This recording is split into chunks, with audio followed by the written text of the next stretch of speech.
Good afternoon, ladies and gentlemen. I'm recording this interview on April 17, year 2022. Happy Easter, happy resurrection, happy Passover. It is 8:05 a.m. Pacific Daylight Time. And ladies and gentlemen, I am delighted to welcome back your favorite author and my favorite author, Ms. Kirby Sommers. And my gosh, I've just been champing in the bit for the last few days because believe me, she's got some revelations that mainstream media, I know most of you have given up on it anyway, but they just are not anywhere close to where Kirby Sommers is going. And we had a pre-conversation, and maybe we'll build that one a little bit later. But this story's huge, it's big, and it's continuing. So with no further ado, ladies and gentlemen, I bring you Ms. Kirby Sommers. Hi, Kirby, how are you? Wow, Daryl, that's a really lovely introduction. Thank you for an opener and for the gracious invitation. Happy Easter to you, by the way. Yes, thank you very much. I'm enjoying it. It's very peaceful outside, and I've been looking forward to chatting with you today, as has Same been here. your marvelous audience. I'm in contact with a lot of them, and my Oh, incredible good. above average audience as well. They've come together. They sure have. They sure have. And we're two workaholics working on Easter Sunday. I know. It's only you and I would be working on Easter Sunday, but Well, it'll Kirby, be you're a writer. This is not a job. It's a no. passion. It's an obsession even, right? This is true. This is true. So, what do you think of my latest book, Creating Epstein, Bill Barr, Leslie Wexner, and the CIA? My gosh, it is incredible. It's going to be hard copy too, right? Oh yeah, by the time this airs on Tuesday, people can pre-order it. It's on Amazon. I'm just putting the final touches on it, Okay, but it can great. be pre-ordered through my website or Amazon, and it should drop any day. All right. Because it's just a matter of you know just tweaking here, tweaking there, and then it just goes in there. But Okay. I'm Well, really excited about it. yeah. So my after this conversation, right after I'm sign off on Zoom, I'm going to do my pre-order. I jumped the gun, and it wasn't up there yet, but it's going to be there today, right? The link for Amazon. It should be there. Yeah, it should be there before the end of today, if not tomorrow, the latest. Oh, okay. All right. I'll be checking back then if it's not up yet. But so there you go, ladies and gentlemen. You'll want to run out and go to the retailer to take the world and buy multiple copies of this book, because this conversation is really, to put it mildly, it's really going to pique your interest. Well, this is just a segment because I do cover a lot of what I decided to do for this book, and it started off really almost I was just doing a series for my Epstein Project newsletter, and it was only supposed to be a four-part series. However, what I began to do was I started getting whistleblower testimony from former CIA agents, former FBI agents. And I thought, you know what, this is really interesting. And it showed me how the CIA and how intelligence agencies lie and how. So then, I've done a show with you where I discussed, and that's in the book, how Epstein came to be. If you remember the Montauk Project and the Philadelphia experiment chat that we had. Oh, of course. Yeah. All these Yeah, incredible threads. yeah. And so this is just another thread. I decided to take a deep dive into Leslie Wexner's background because obviously without Wexner, we really wouldn't have the billionaire that we think of as Jeffrey Epstein, now gone. So let me know when you're ready because I've got so much info here to share to. Oh, yeah. I'm really ready, especially about the transgenerational criminality. Yeah, so today I'll be discussing his background, the familial history of his parents. There's not a lot of information, as you probably already know, for his parents, which I found to be rather odd. So I decided, let me just make phone calls, let me see who I can reach out to. And I found a couple of, distant cousins and former employees, and I was able to piece together some stuff. And so what's interesting to me is that, and it's something that you refer to often, you say that you have to look at the maternal side, right? Isn't that your thing? Oh, yes, the maternal bloodlines. And so with Wexner's maternal bloodline, that's really where the strength is, because on his father's side, the paternal side, that's where he gets his sort of his criminal background from. But what was interesting was that as I dove into the familial background, I realized that one of the desired elements for the elites, for the intelligence agencies, for the mob, and really what we call the Illuminati, was the fact that he was a closeted homosexual. And so these people like selecting like-minded individuals to become part of the world that we don't see. And that's the place where the human and child trafficking exists, because without the blackmail component, that's really how our government and other governments are run and have been for a long time. Um, he really is, Leslie Wexner is really, I look at him as a master magician. He took Jeffrey Epstein and provided him several houses, 2 airplanes, and even gave him his butler. And here, take this pilot. And he gave him a personal attorney. And all of this stuff created the illusion for everyone who was looking from the outside that Jeffrey Epstein was a billionaire. And he did the same with many, many things. So that when we wrap this up, I want to read to you what he said about his relationship with Epstein. And I think once that's looked at side by side with the information I discovered, it'll come across as being quite hollow and quite how mainstream has not opened up that can of worms is no longer a mystery. Sort of they go hand in hand. So his mother is Bella Wexner. She was born Bella Kabakov and on November 30th in 1908, and she passed away December 11th, 1994. By all accounts, she was overbearing. One of her former assistants, who does not want to be named, said that Bella suffered from borderline personality disorder. A server at a restaurant that she frequented said that it was his job to wait on her, but she was awful. And he said awful so many times, I had to beg myself off the phone.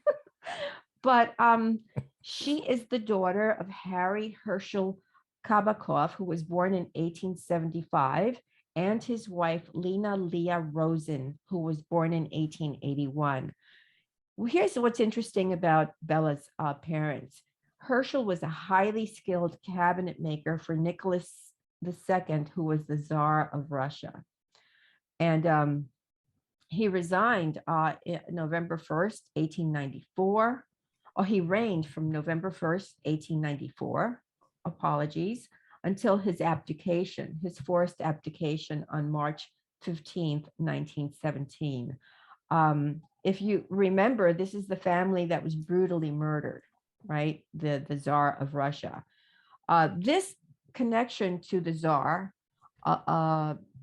is access to power that begins one generation before his birth. And again, to your point, this is on his maternal side. So in 1906, at the start of the Russian Revolution, Herschel moved to the United States. He didn't have to flee. He didn't run. And this is evidenced by the way he moved himself and his family to the United States. He came all by himself in 1906. He settled into Williamsburg, Brooklyn, in New York City, and he created a new skill for himself. He began working as a fruit peddler. He left his wife, Lena, and their two children, Ida and Rebecca, back in Russia. And when he was settled, then he sent for them and they came to Brooklyn, which is the first place where they were. 2 years after they came, the family came. So in 1908, that's when Herschel and Lena had their third child, who they named Bella. And then it was in 1912 that they moved to Columbus into a good sized house. What was interesting is that I tracked down these homes where, or let's say Bella Wexner was brought up in, where some of Leslie Wexner's uncles were, established themselves even as adults. And these homes were gone. Not only were they razed, but in many cases the streets were changed. And I didn't look at everybody's history, but I found it odd that not just the homes were gone, not just that the street names disappeared, but there were empty lots. It seemed to me as if somebody had taken a giant pencil with a giant eraser and had gone back to trace, kind of like erase the traces of his heritage. And that person would be Leslie Wexner because he had the power and the financial means. Do you find that odd that somebody that all of the physical, the landscape is gone, or is that normal with the passage of time?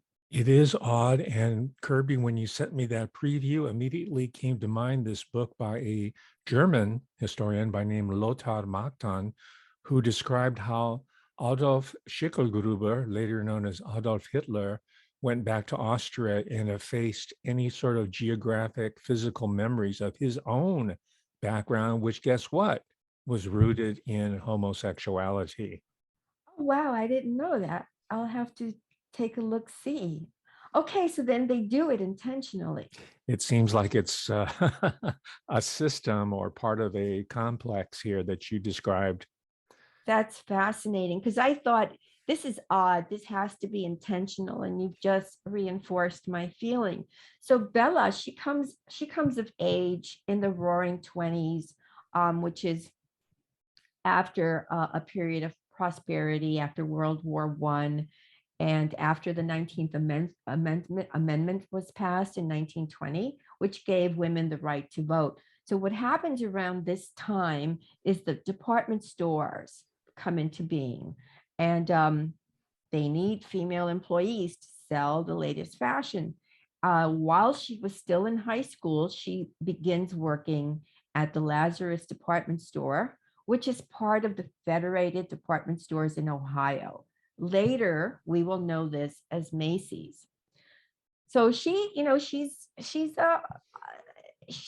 both her and her future husband they don't marry young.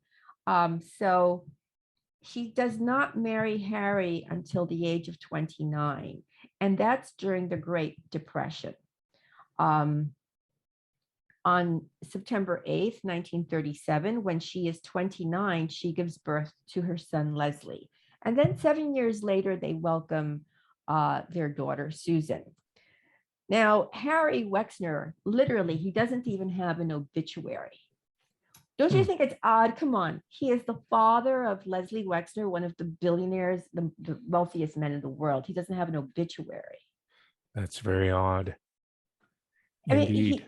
he died in 1975, but still, there are many obituaries online pre 1975.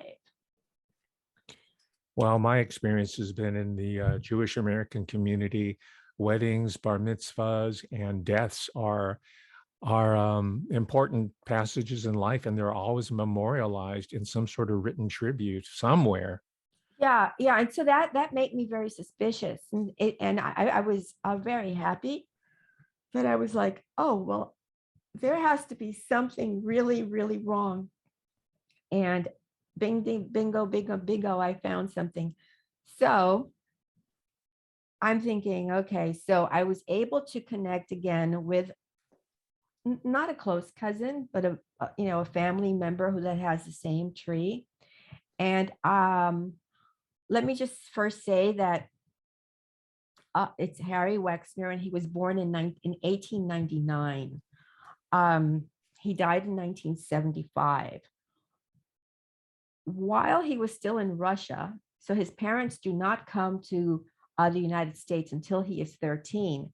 But by the before he's 13, he's already a juvenile delinquent in Russia. The family member said it could have been theft, maybe it was murder. They don't know unless you actually go to Russia to find some of these documents, which actually, we can't do right now because of the situation. There's not much we can find out, but it was interesting to know that by the time he's 13, he's already in trouble with the law. And then I discovered that he had a brother. He in fact is one of 9 children. He had a brother by the name of Meyer Louis Wexner, who was born 1 year after him in 1900, and he died in 1966. This guy, he lived a life of crime. He earned his living as a truck driver. He settled in Chicago, basically mob infested Chicago, right? He was a truck driver for Chicago and Northwestern Transportation, and he was a thief, and he was arrested. He was a womanizer. He had a drinking problem. He married 3 times. He had 10 children. His wives all died really early. And that's kind of like, well, did they die of natural death? That I don't know. However, he was arrested for grand larceny in 1936. So in the book, I have, screen images and contact information, sort of like, to a direct link. So people can see for themselves that Leslie Wexner's uncle was arrested 3 times. So then he gets arrested again in 1954 in San Francisco. So he gets arrested in different states. And by the time he gets arrested in 1954, the court records show that he already had 2 prior felony convictions, and he served time in jail. And I thought, oh, this is just gold. Isn't this gold to find that a Wexner did time in jail? Wow. He might be the only one, because Well, Leslie Wexner might skate too, right? well, no, yeah, I think you're right. I think we have to take some solace in that one of the Wexners did time in jail.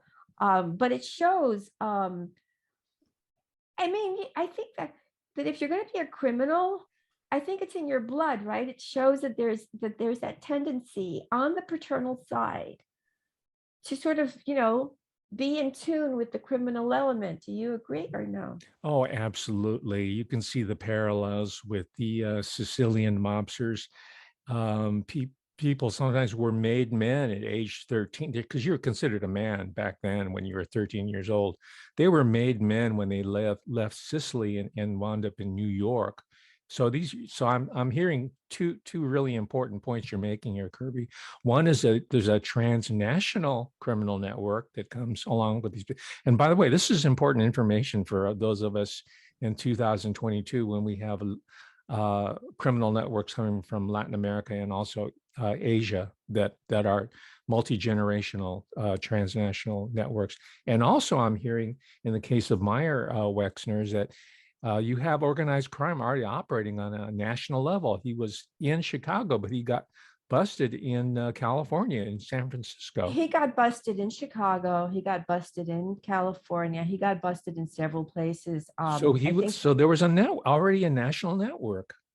Well, who knows if he was just helping. What they did in those days was that it was prohibition, and so they would, unload the trucks or steal stuff, or who knows if he was actually connected with the mob, because it was Al Capone territory. But he was in jail several times, and he could have been in jail more times. And he died pretty early. I mean, 1966. That's why he was 66 years old. Who knows if he was murdered? Who knows? But it looks like Harry Wexner, because there's literally nothing on Harry, who is Leslie Wexner's father. He doesn't really come into existence until 1951, when theoretically he opens the store with Bella, 1951, when Leslie Wexner is 14. However, what I found interesting as I researched and tried to chase Harry through his youth, and that was really difficult, he gave me a hard time, was that the family, even after he marries Bella, who, from all accounts, the the Kavakov family, they were okay. They made it through the Depression. She has a younger brother who was, the family paid to send him to Ohio State University. He became a dentist. So, that it seems to me that without the stability that Bella's family had, because her father, what he did was, which I found fascinating, was that until the Tsar of Russia was completely removed and murdered, he would shift from selling fruit to making furniture for him. And I found it odd that he would still make furniture for him from Hmm. Ohio, right? I Hmm. mean, that's Yeah. odd. Well, but he kind of shifted. I was able to find, and I'll tell you how I know this, because if I was just piecing together things, that would seem unlikely to me. I was able to find a very old interview that Bella's younger brother did when he was a young man. And in this interview, that I don't know why he gave it, I think he gave it to some local personality. There was a transcript of it somewhere. And he talked about what his father did. And he discussed that, yeah, during this type of the season, they would be selling the fruit. And then his father was working for the Tsar of Russia. And he seemed to have when you come from an entitled family, when you already know that you're better than somebody else, he seemed to have that attitude. Whereas definitely that is not the case with Harry Wexner. I was able to get my hands on a photograph of him, which I include in the book. He's a puffy man, puffy from, I guess, fast living, weary looking. He has the same deep set eyes that Leslie Wexner has. He never learned how to read, never, ever. So even when Leslie Wexner begins, he starts the Limited company. And I want to be able to go into his schooling, but years later, when he starts the Limited, he makes his father the chairman of the company. And that's a position that he holds. Now, this is a publicly held company, and he holds this position until he dies in 1975. Now, me, if I buy stock, I want to make sure that the chairman of the company can read. I mean, don't you think that there's something just, and then he has no obituary. Come on, he's got to be doing something else. It's odd. Don't you just see the oddness of all of this? It's so odd. And what comes to mind is that there was a robust white Russian expatriate community in the larger cities, especially New York and Chicago. So do you think that he might have been acting informally on the behalf of the Tsar's agents in America?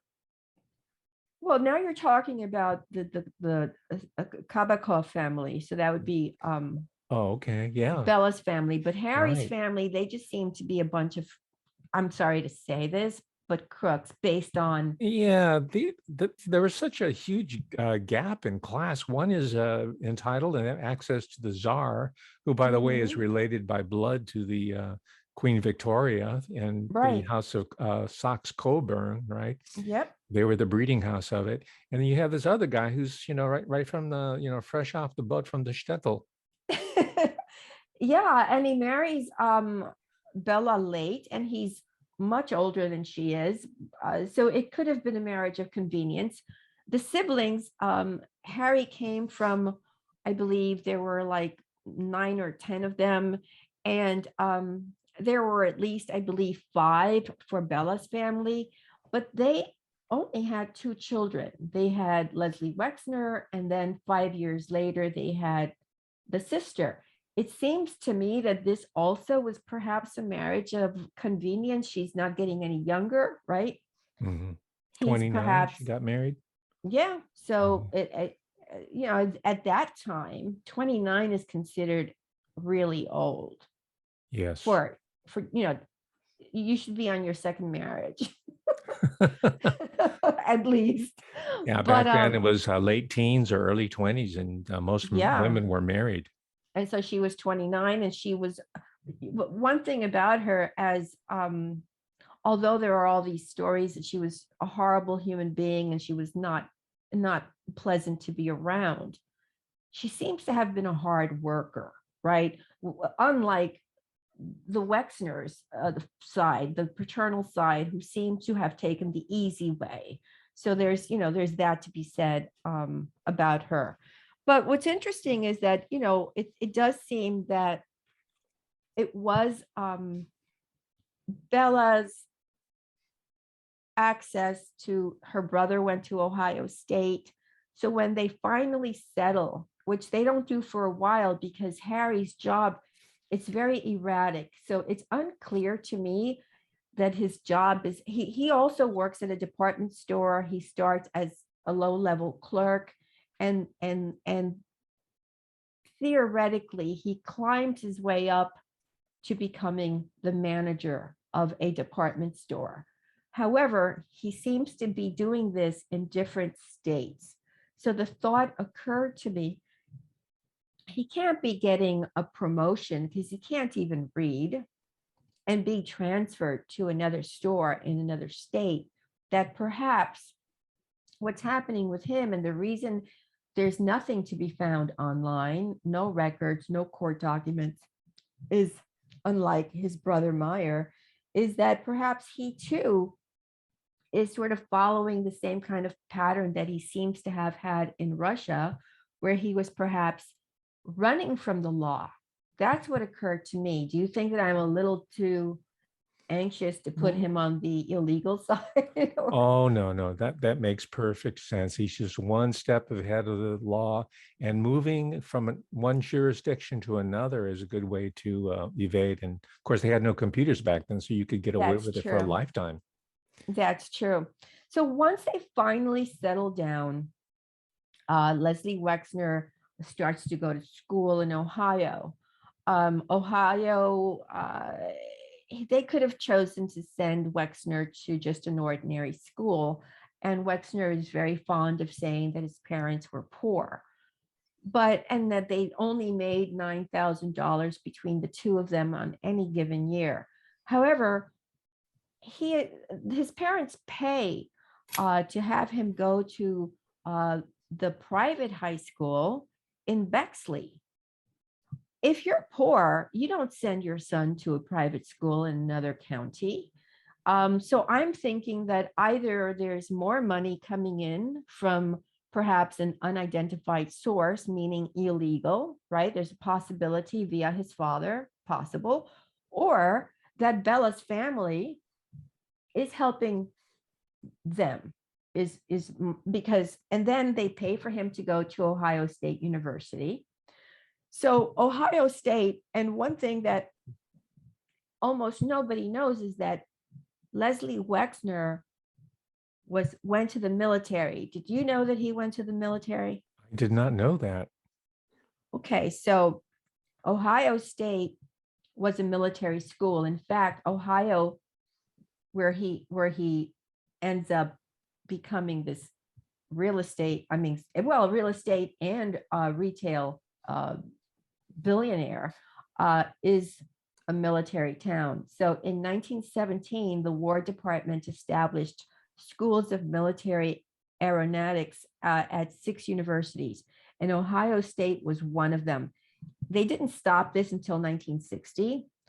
So it was compulsory. It's like if you were a male, you had to be part of the military. So Is this the Wexner, ROTC program? well, not for Wexner. He served Okay. in the Air National Guard. Okay. But I thought it was fascinating because I had not known that Wexner had been part of the military, or that Ohio was a big military town. So like it made sense. So I always knew Neil Armstrong came from Ohio.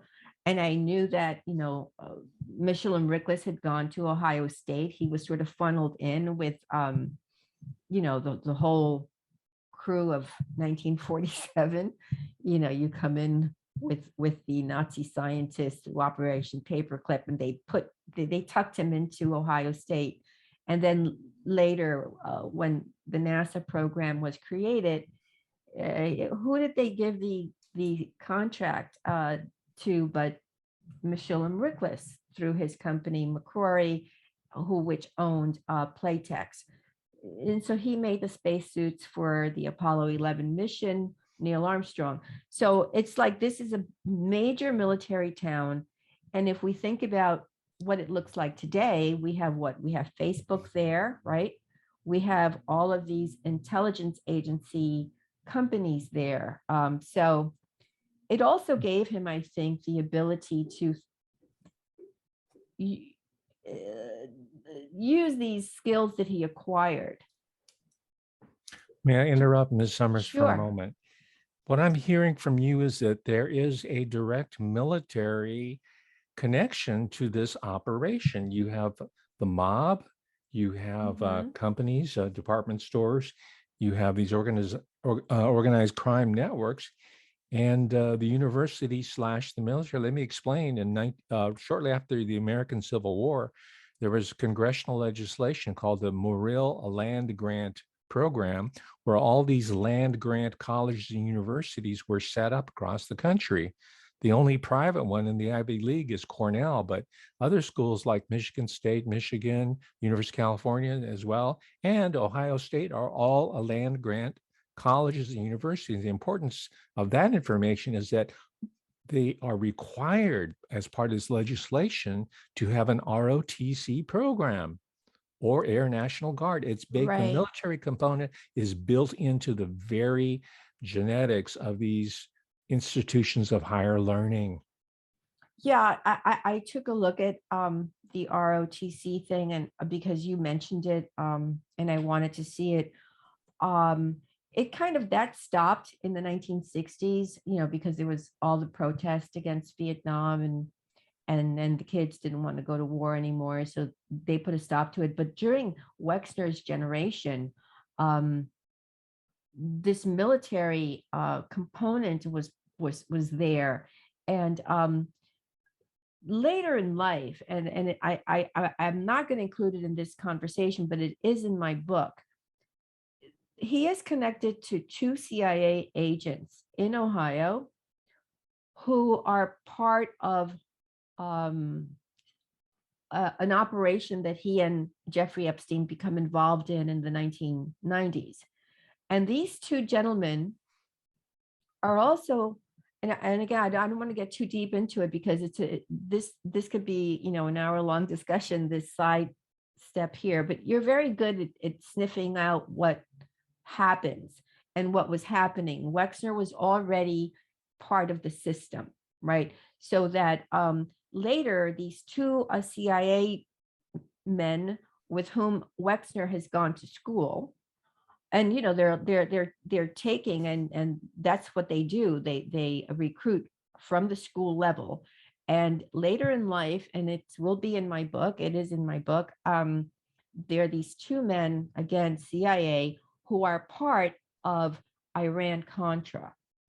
That's very important because during our conversation of Jeffrey Epstein, I believe you and I had it maybe two months ago, where we talked about the Montauk Project, and we talked about the fact that I firmly believe Epstein was MK Ultra selected and groomed, and in 1973, when the MK Ultra program was exposed by Seymour Hersh, he is at New York University, but he finds his way to Bill Barr's father, right? And he settles into Dalton in 1974.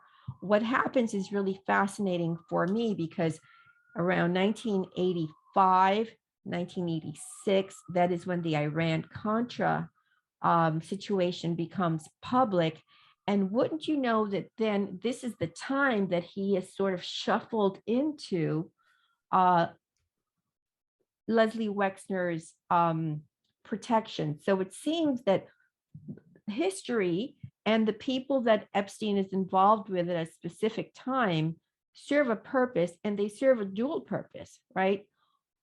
It's sort of like cover for what I see as a large intelligence operation that is not, as mainstream media portrays, a Jeffrey Epstein and Ghislaine Maxwell sex trafficking ring, and it's not a Leslie Wexner sex trafficking thing, but it is an intelligence op.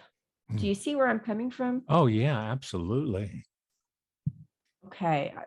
I'm not blowing your mind, I hope. You are, but it all, everything you've stated, it holds together internally. It's coherent, in other words.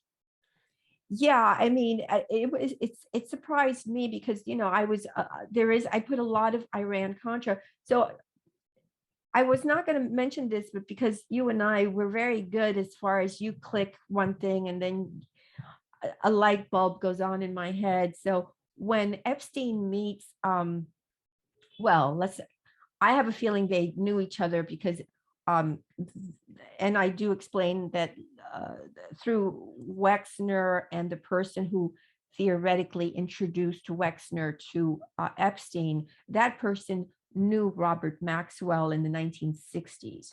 So there's already a Robert Maxwell connection in the 1960s for Wexner. However, when Wexner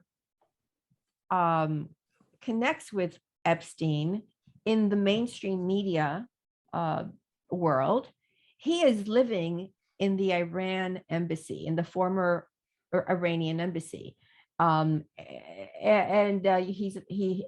when Wexner gives him property, one of the largest mansions, a couple of other buildings, and he moves out, he subleases the Iranian embassy to none other than Ivan Fisher. And if that name doesn't mean anything to you, it should mean the world, because Ivan Fisher, and I don't have any of these notes in front of me. This is just memory because these stories are fascinating. Ivan Fisher was the attorney for the French Connection and the Pizza Connection scandals. These are drug scandals. And I have chapters in the book covering this, so that the government steps in and they sue Epstein and Ivan Fisher.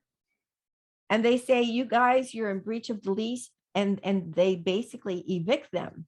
So I'm in real estate, and I know that a normal person, I live in New York. I'm a real estate broker in New York City. So I knew that it's impossible. If you come to me tomorrow with all the money in the world and you tell me that you want to rent a former embassy, I can't get that for you. So I knew that there had to be a special circumstance under which Epstein was given the permission, right, to rent the embassy. And also I knew that if Epstein and he had a lease, he had a legitimate lease, he had paid up, so there was no reason to really terminate his lease. But there was a reason to terminate it if Ivan Fisher is living there, because it is too much information. So how do you have the attorney that represented some of the thugs that worked with the intelligence agency, not just with the CIA, but with Mossad, living there? I think it was just like they needed to just get rid of Ivan Fisher, push him out of the picture. Epstein is now under the arm of Leslie Wexner. Let's get rid of this on paper. Let's get rid of it, physically, so that we can tuck away the Iran-Contra, is what it seemed to me. So there's that whole Iran-Contra thing that came up again. All right. So then now, was Fisher defending the people that were indicted for the so-called French Connection case? he represented, yeah, some of the high Okay. level. Well, that uh also explained why they moved him out of the way, because that would have revealed a international, transnational opium heroin trade coming from Southeast Asia, right? The Vietnam was roaring ahead there through Marseille, as we know the movie yes, and the book, into New York City with a Pete's connection. It's actually the Vietnamese connection, it should be called. I mean, yeah, it's so Ivan Fisher, I see it in the same way. They had to get rid of him. But what's interesting is Epstein's connection to Fisher, right? Mhm. So the fact that Epstein was such a close friend, because you only sublet to someone that you know is going to pay you. That's just common sense. So you don't rent to somebody, oh, you rent to this guy. No, he was an attorney, he was an established attorney. What does the government do afterwards, though? They take away his license, Fisher's license to practice law. That told me, because you either get in this world, you get promoted into a better spot, like we saw Alexander Acosta become the 27th United States Secretary of Labor after he gives Jeffrey Epstein a nice deal back in 2007.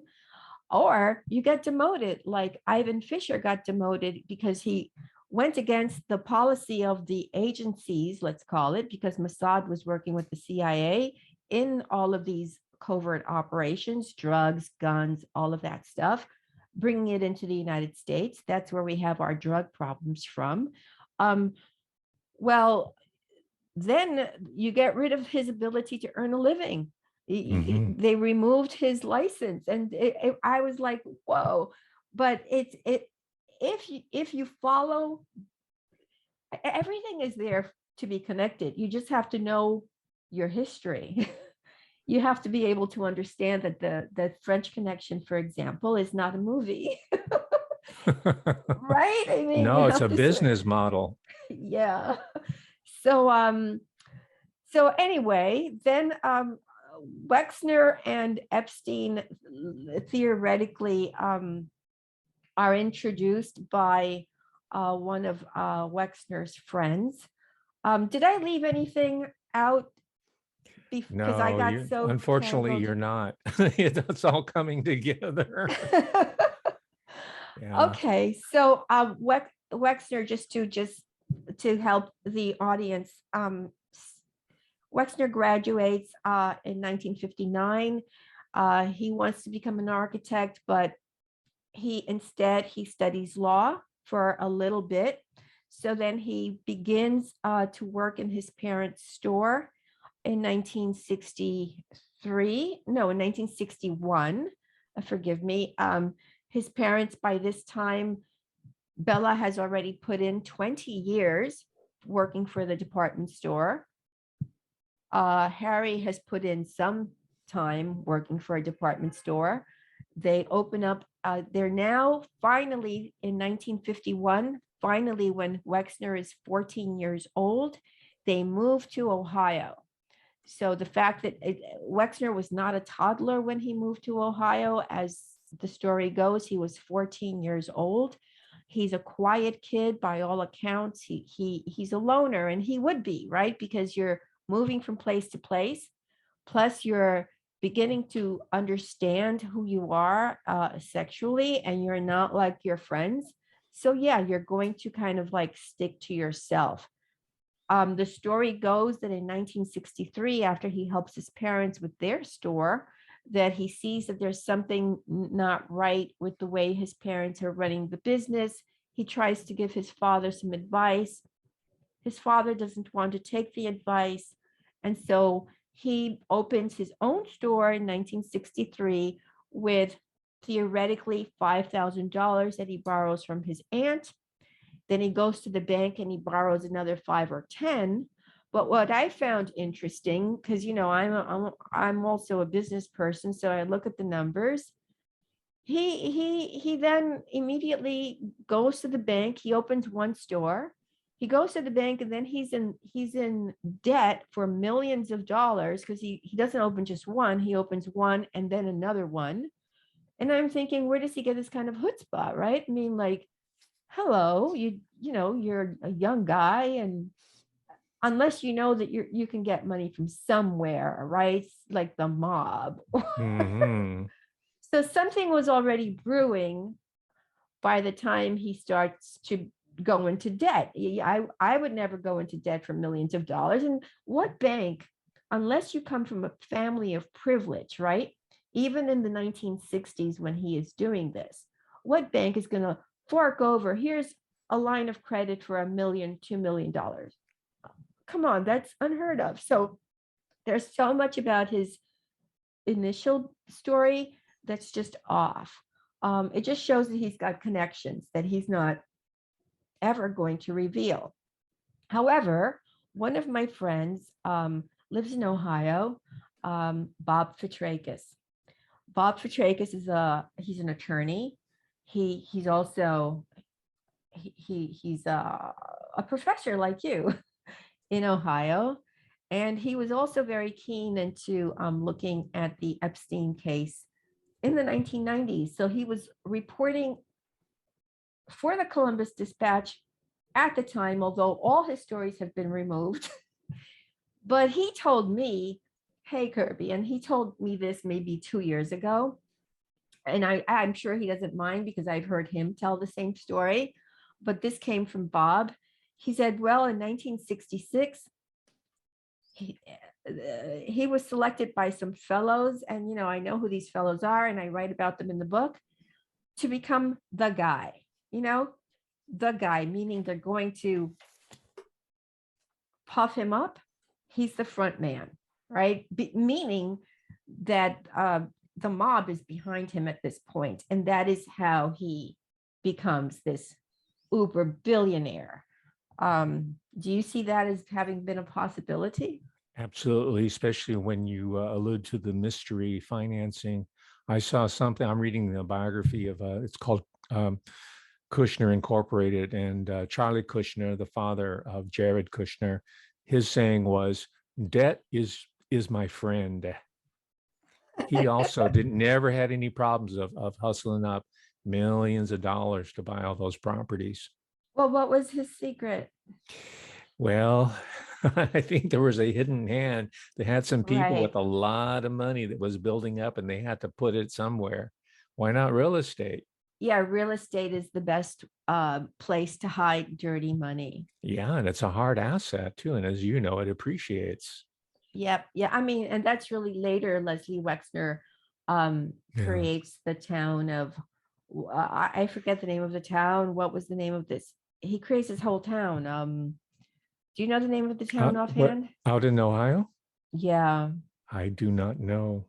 But I It'll, wanted to ask you, did he pledge to a fraternity when he was at Ohio State, Leslie Wexner? I do not know. I do not know. He might have. Okay, that might be an important data point there, because that brings together business ties, the secret society, and his Mhm. closeted sexuality. Right. I'm going to share something here that I probably have only shared with a few people.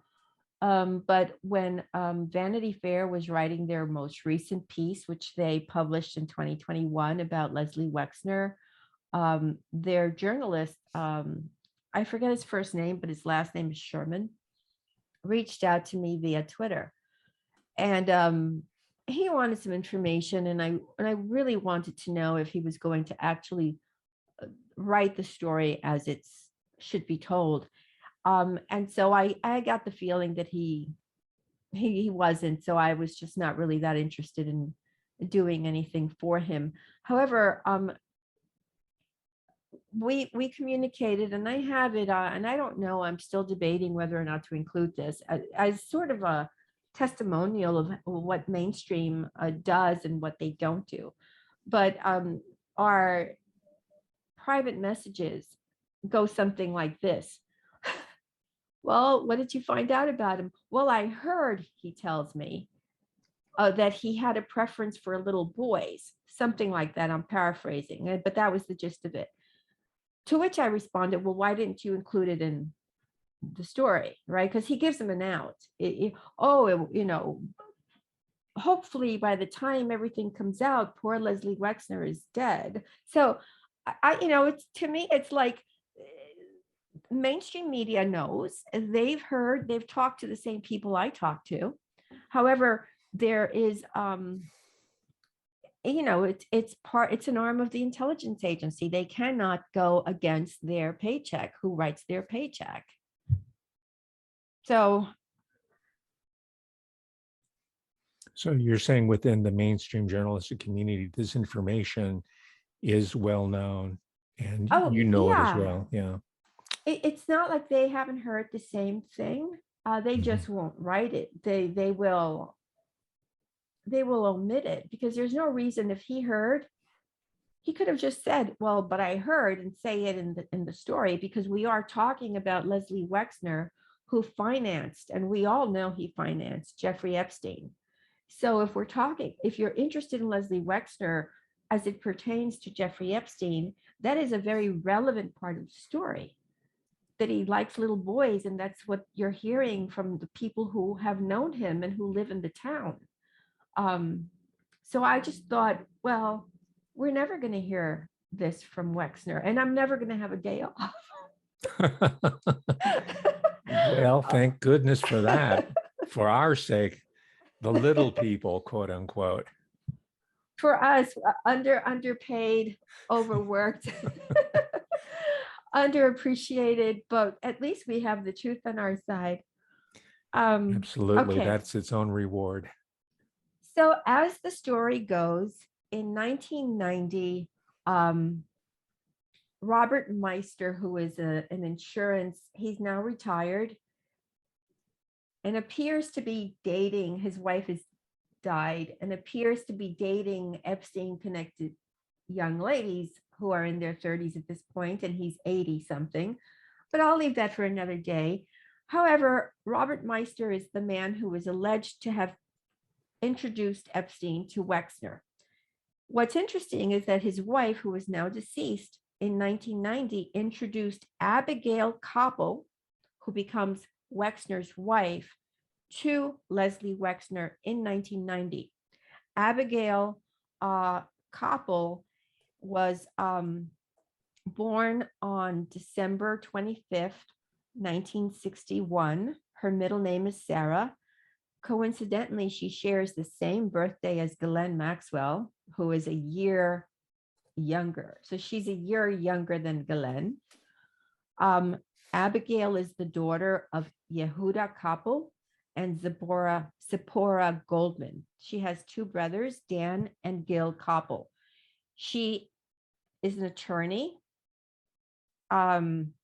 She was working for the legal firm that handled the Limited account, both in New York and in London.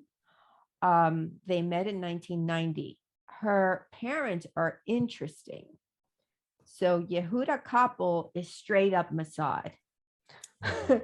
Yeah, he was born in 1917 in Kalisz, which is the second largest city in Poland. His parents are Chaim and Sarah Koppel, Nee Goldman. And at the age of 16, he joined the British Army.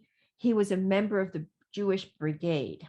And guys, if you're listening, do a little search. Don't do it on Google, do it on any other search engine, but do the Jewish Brigade, because that shows you a part of history that we're not taught in school.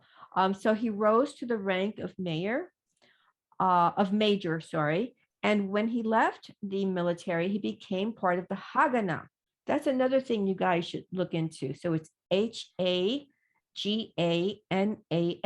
And now this is a Zionist underground military organization, and it morphed into the Israeli Defense Force, IDF. So Yehuda helped with the founding of Israel and was instrumental in establishing their first airline, which we know as El Al. The airline with the United States Army and the United States Navy. And now what I want to remind you is that the United States Army and the United States Navy have their own intelligence department, so that the United States has about 12 intelligence agencies, and that the departments of war, so the Navy, the Army, the Air Force, all have their intelligence aspects, and that's basically what they have. So they helped Israel's Mossad in one of their early missions.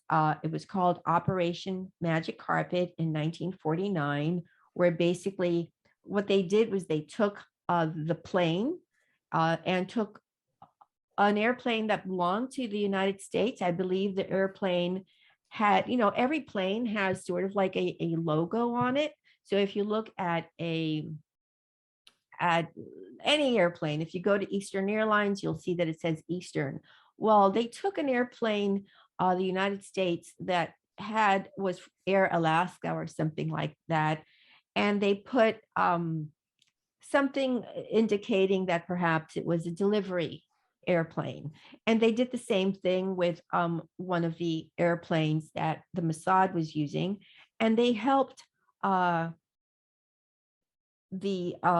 Israeli Mossad save 40,000 Jews from Yemen who were airlifted and flown into, now this is a newly formed state of Israel. This is and they need to inhabit it, and they're going to do so. What's interesting is that Yehuda also worked alongside Michael Chertoff's mother, Livia. She was one of the flight attendants in this early flight. Now, in 2005, Michael Chertoff was selected by George W. Bush to become the United States Secretary of Homeland Security.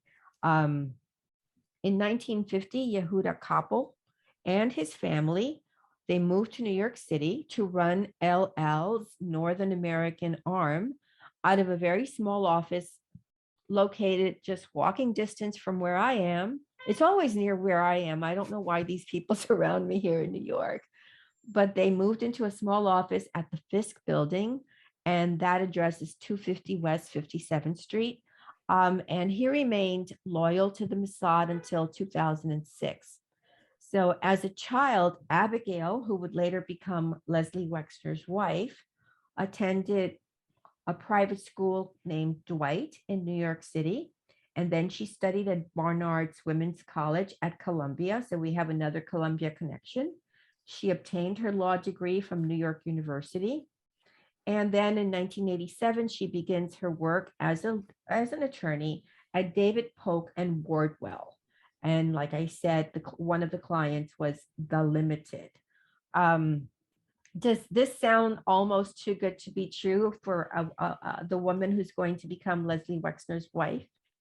It sounds staged, stage Yeah. managed. Yeah. It sounds like a Broadway theatrical show, Yeah, because what better partner than someone who is literally the child of the Mossad? What's interesting is that I just want to see if I just want to make sure I don't miss a thing. Okay, so when I had done a little poking around when I wrote Jeffrey Epstein, Predator Spy, into who she is and what the deal was with her. And I had at the time, I think it was about 2 years ago, been able to talk to a few of the formerly employed attorneys at the law firm. And so this is what one source said. She was completely asexual. There was nothing feminine about her. This She is was Abigail? Abigail. Yes, they're talking Oh, about her. They worked alongside of her. This is what they said. okay. She was, there was nothing feminine about her. She was very materialistic and observant, meaning she was, very religious, right? And then we assumed Wexner was gay and just getting married to appease his mother. So another source said, Yeah, well, Abigail is gay. This is the term, this is what they said to me. So I just did it verbatim. And the couple has a business-like relationship. And then he added, not a lot of romance there. So it seems like you're right. Like this is a marriage made in business world, CIA, Mossad world. Hmm. All right. So what's another interesting thing is the men in this world, through my own experience, I know this, and also from studying this motley crew connected to Epstein, is that they will use their wives and their children to fund different political causes. So in the 2016 presidential campaign, she bundles $5.3 million for Hillary Clinton's fund, right? Well, what does he do? Well, he's supposed to be a lifelong Republican. He didn't give it up, I believe, until 2018. What does he do? He gives half a million to Jeb Bush, so that they cover their chess pieces. Hmm. I mean, I just, it's almost like a waste of money, but I think what that shows and what that should show is that it doesn't matter if you're a Republican or you're a Democrat, whoever is on the ticket to become president or to become a high level politician, you are being managed by people like Leslie Wexner, right? You're being managed by the strings that pull Leslie Wexner, by this invisible string that connects the intelligence world with the criminal underworld, right? That's what it shows me, that, and that's why I am apolitical. Would I be right in that assumption, or do you Yeah, disagree? I'm forced to agree with you. Sadly enough, we're talking Oh, about two wings of the same bird, and they're giving us the bird constantly, laughing at us squares for keep falling for the same magic trick over and over again. Democrat versus Republican. yeah. And then, when you see the husband supporting one, and then the wife supporting the other one, and then, unless you know to look, because these are public records, you don't look. And they do hide through their children. I remember Ira telling me he used his children to support and to funnel money through it, and they were like little. So the way they do it is just it's all cloak and dagger. It's all, they live in a world that we can't see. They just, that's the way they are. So I just want to cover one last thing, if I may. It's Wexner's hypersexualization of little girls. Please. Okay. So he has many different companies. La Senza, he has, Victoria's Secret, he has how do you pronounce that? Abercrombie. Abercrombie and Fitch. Thank you. So it's like A and E and all of that. So what's interesting is that and again, I have photos in my book of him promoting lingerie for little girls age 5, starting at age 5. So in 2008,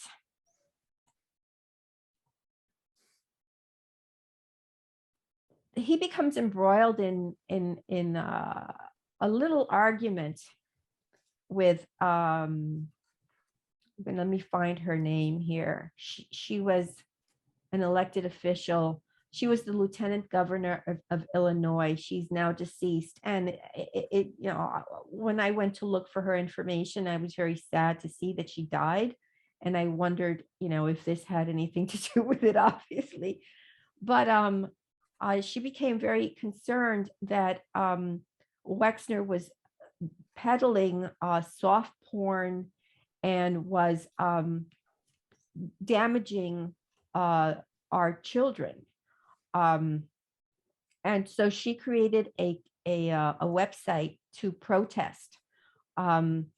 what he had at the time, Wexner, for let's say A and F, was a catalog of young teenagers, and they were literally nude, and in some cases almost nude, and in some cases, and it was very pornographic. Um, the catalog was mailed out to his private list. So somebody like Ira Rickless got this catalog, but they sold it in the stores, in all of his stores. They sold it, and it was covered with brown wrapper like a porn magazine for $6. There was not an article of clothing in this. It was literally a pornography magazine. Um, and I'm going to get to what I think he was doing with that in a second. But if you're in a retailer and you want people to spend money on your clothing, there should be in that magazine an article of clothing, a price tag, and where you can buy it. This was not the case with these catalog. This was just naked kids. And what I learned during my research for Ghislaine Maxwell, an unauthorized biography, which I include in the very last chapter, was that the Victoria's Secret empire, let's call it, because we can use the Victoria's Secret as a as let's say an umbrella term for all of the companies that came under the Leslie Wexner's reign, if you will. L brands, he called it, Yeah. right? Well, at first it was the Limited, and then he Mhm. changed it to L brands. But one of the models, Karen Mulder, finally said in 2001, in what was not televised, but she was being interviewed in a Parisian television show, and she broke down and she said, "Look, they turned me into a," she used these words, "They turned me into a sex slave. They've raped me. They turned me into a drug addict.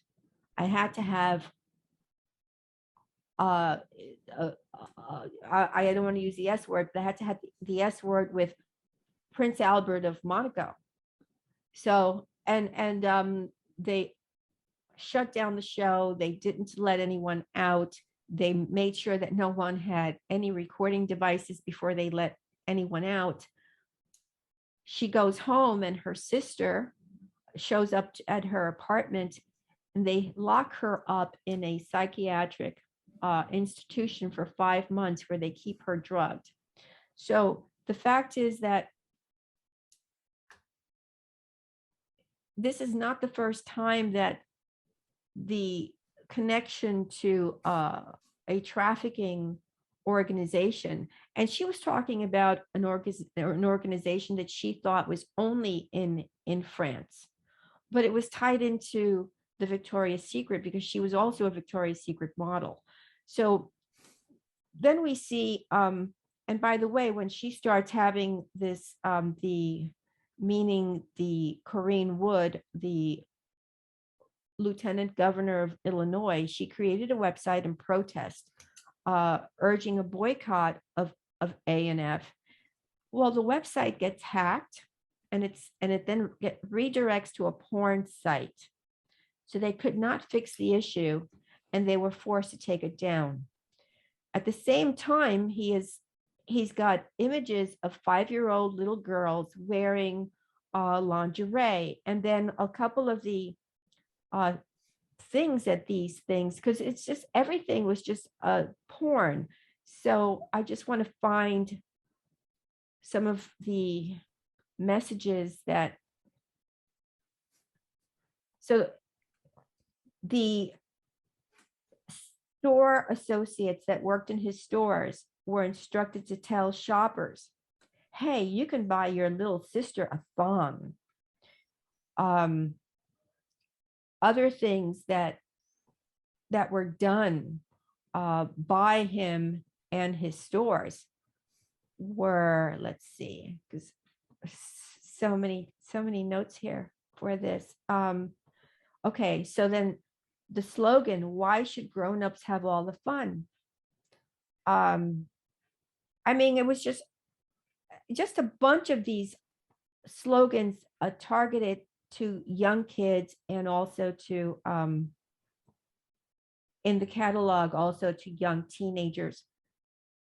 So I learned through some of the victims of the Epstein child trafficking ring that indeed they were sort of displayed in catalogs, in that Ghislaine Maxwell would put catalogs together, send them out, and they would be selected. So it's my and after what Karen Mulder said, and seeing that there was nothing in these catalogs that he was charging $6.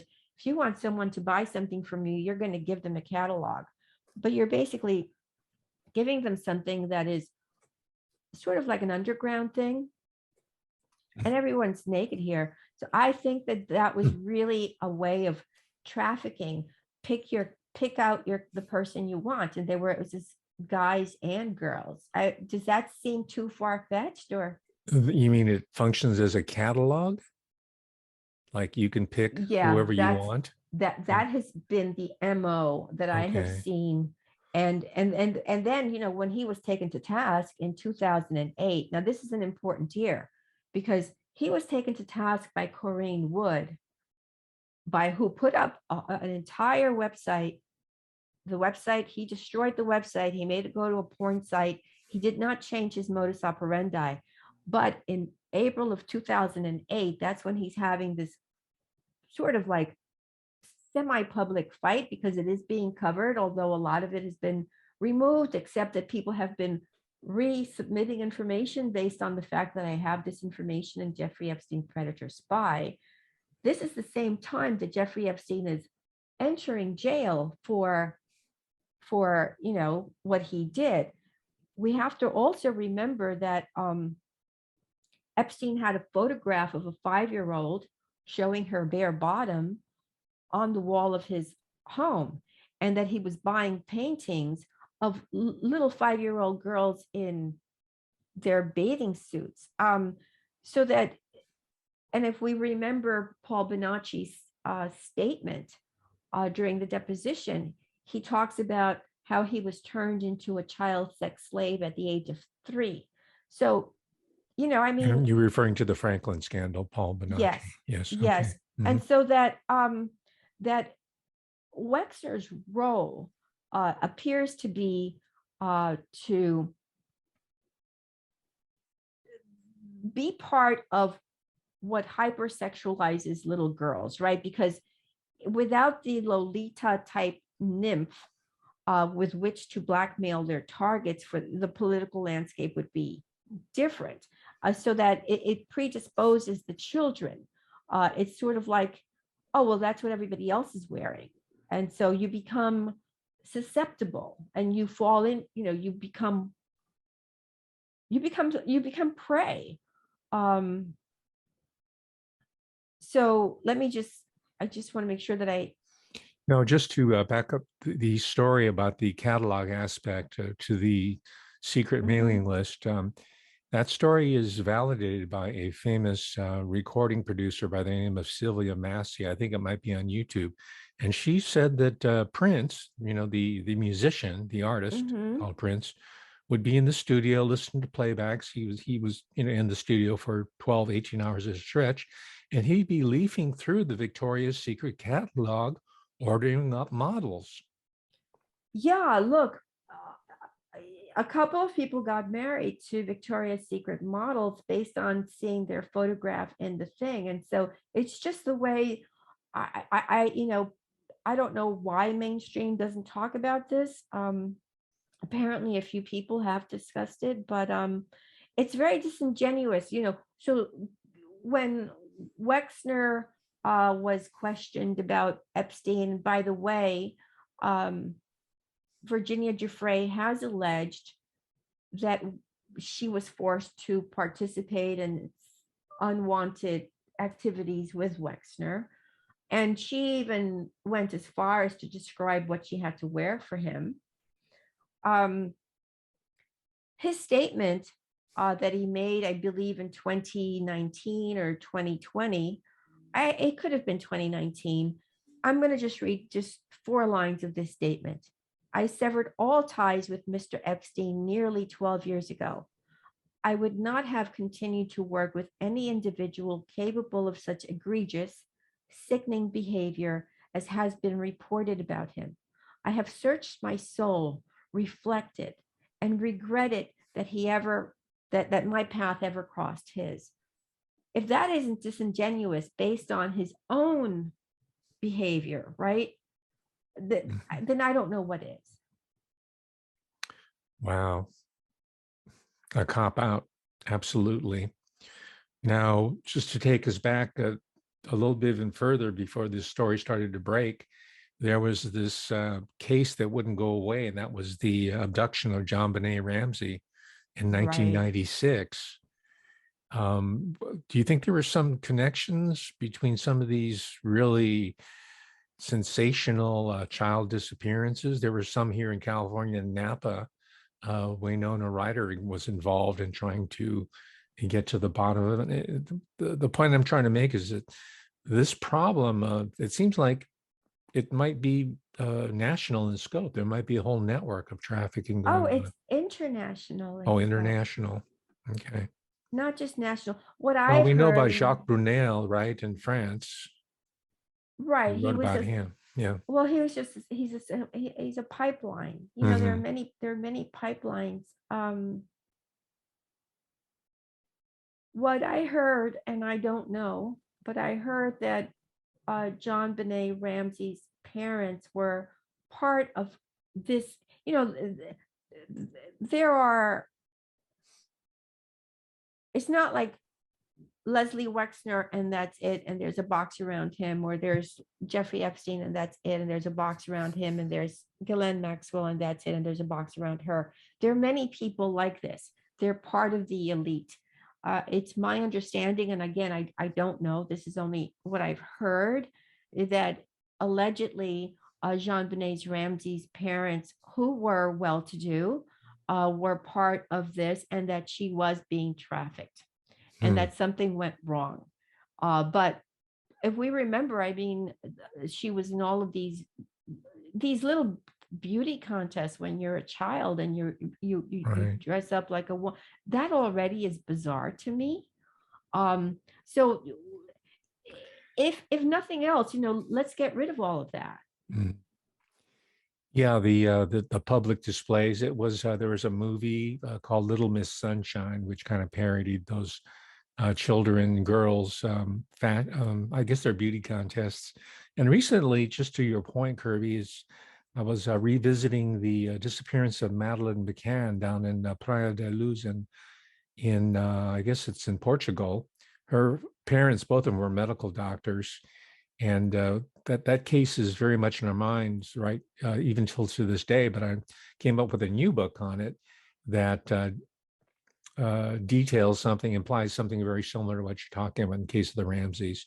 So you're right. This is an international phenomenon that's taking place right under our noses, supposedly committed by respectable people. Yeah, that's why we have the socialites, if you will, and you have the names, the very well-known names like the Hilton family. Um, uh, you have you have somebody like Prince Andrew, for example, who just recently paid Virginia Giuffre the settlement so that he would not have to face being interviewed. So I think this is the first time, however, in history that we, the public, have a look into this world. For decades, I thought I was one person that saw something and one person that became a sex slave. I did not know that I was one of thousands, perhaps millions of victims, right? And for me, it happened when I was an adult. I cannot imagine something like what happened to me as an adult happening when I was even younger. Um, but we still live in a world where the emphasis is, look, you were part of the sort of the university life. While yes, I think that we have more women getting degrees, from your experience, and I want to leave it here with your experience, because I really count on your insight as a professor. Was it still the same? Because you only stopped, I think, 2 or 3 years ago. Was it still the Yeah. same, that women were judged on their looks versus who they were, or has it changed? Well, to your point about the bloodlines and the transgenerational nature of how power is sorted out in society through the sexuality, um, I'm finding the only difference today, because I've been teaching, or was teaching for close to 40 years, is that now there are women are at the center. They're complicit in devising these systems.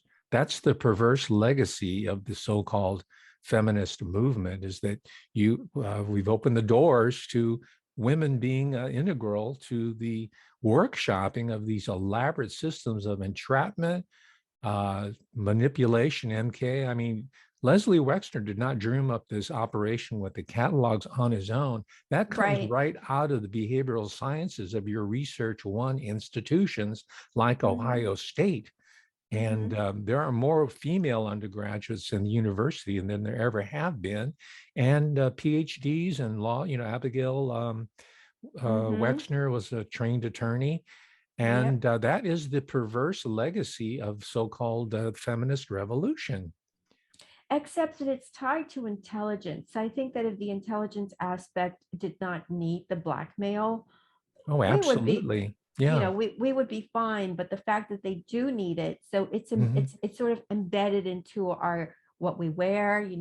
what we see, into our films. You do a very good job, analyzing this actor or that actor or this film or that film or this book or that book. It's there. Hmm. And so I guess we just have to educate ourselves and teach our children not to fall prey to things like this. That's the only way that we can get a handle on this. I don't see that we can't overthrow our governments, plural. No, who knows what would come in its place? Probably a beast even worse.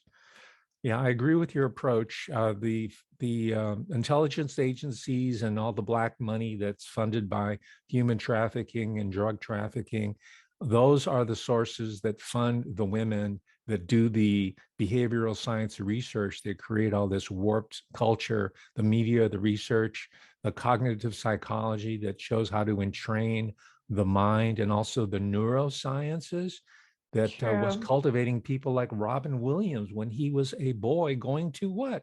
A private school, Detroit day school, just like Dalton School. So this is a True. multi-generational process. And Kirby, I just wanted to end with the fact that it's due to writers like you that the public knows anything at all about this system.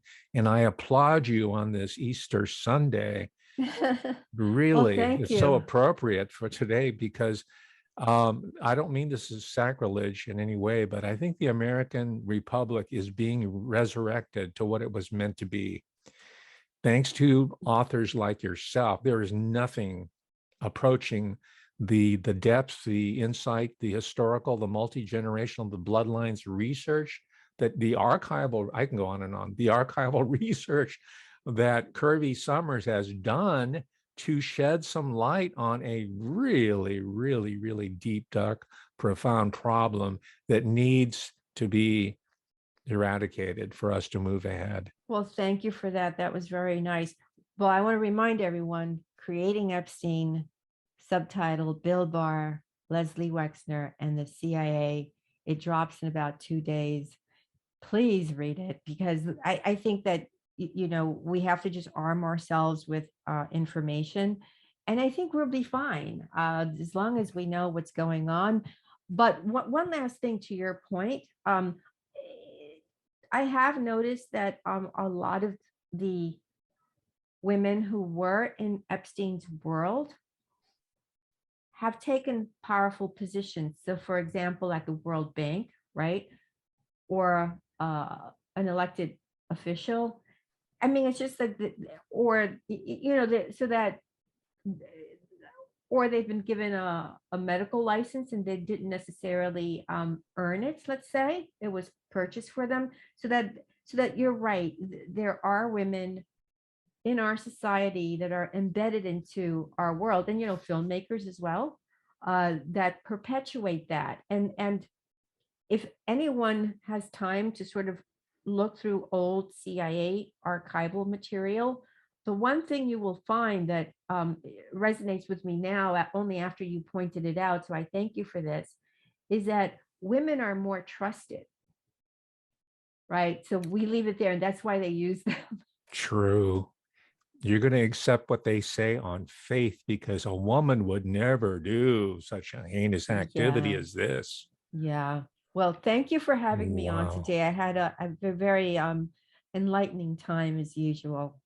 Well, thank you so much, Ms. Kirby Sommers. Ladies and gentlemen, we'll leave it at that. And I hope you'll return when your next book drops because, you have job security. There's so much evil out there. It's There's, a lot to write. I know. Thank you so much, Kirby. Okay. Thank you again. Bye bye. Bye bye.